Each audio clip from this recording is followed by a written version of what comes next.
اعوذ باللہ من الشیطان الرجیم، بسم اللہ الرحمن الرحیم۔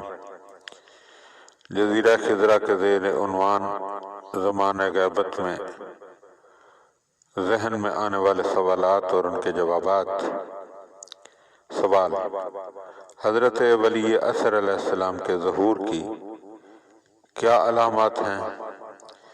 کیا لازم ہے کہ وہ علامات ظاہر ہوں پھر آن جناب علیہ السلام تشریف لائیں؟ جواب: زمانے کے متعلق پیش گوئیوں کی کتابوں میں ظہور کی علامات کے طور پر بہت سی باتیں پیغمبر اکرم صلی اللہ علیہ وآلہ وسلم اور ائمہ اطہار علیہم السلام سے درج ہوئی ہیں۔ ان کی 3 قسمیں بیان کی جا سکتی ہیں۔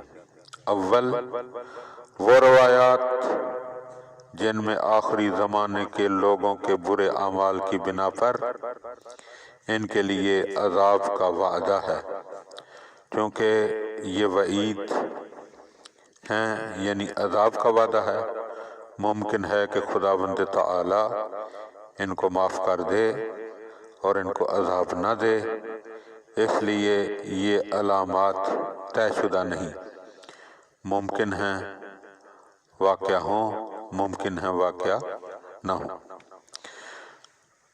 نمبر 2، وہ چیزیں جن کا وعدہ ہوا ہے، جیسے انسان کے اچھے اعمال کی جزا یا انسان مظلوم رہے ہیں اس لیے ان سے جزا کے طور پر وعدہ ہوا۔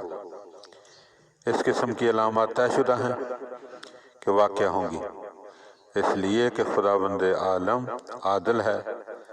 قرآن میں فرمایا ہے ان اللہ لا یخلف المیعاد، خدا اپنے وعدے کے خلاف نہیں کرتا۔ نمبر 3، بعض ایسی روایات ہیں جن میں نہ وعدہ ہے اور نہ وعید ہے، بلکہ ایسی چیزیں ہیں جو فطری تقاضے اور عصری تقاضے ہیں۔ ان کے بارے میں بھی خداوند تعالی نے فرمایا ہے یمحو اللہ ما یشاء ویثبت، خدا جس چیز کو چاہتا ہے نابود کر دیتا ہے اور جس کو چاہتا ہے سالم رکھتا ہے۔ یہ بھی ممکنہ علامات میں سے ہیں، اور پتہ نہیں یعنی انجام پائیں گے یا انجام نہیں پائیں گے۔ چنانچہ حضرت بقیت اللہ علیہ السلام کے ظہور کی اکثر علامات حتمی اور طے شدہ نہیں ہیں۔ ہو سکتا ہے مستکبرین کے ہاتھوں سے مستضعفین کی نجات اور خدا کے بندوں میں سے صالحین کا زمین کا وارث ہونا مع بعض چند دیگر علامات کے جن کا وعدہ ہے حتمی علامت ہو۔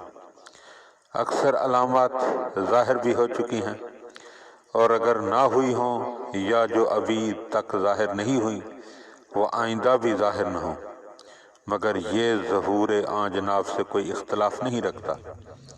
یہ خیال نہیں کرنا چاہیے کہ ضروری ہے کہ ساری علامتیں نگاہوں کے سامنے آ جائیں تاکہ حضرت بقیت اللہ علیہ السلام تشریف لے آئیں۔ اللہم صلی علی محمد و آل محمد۔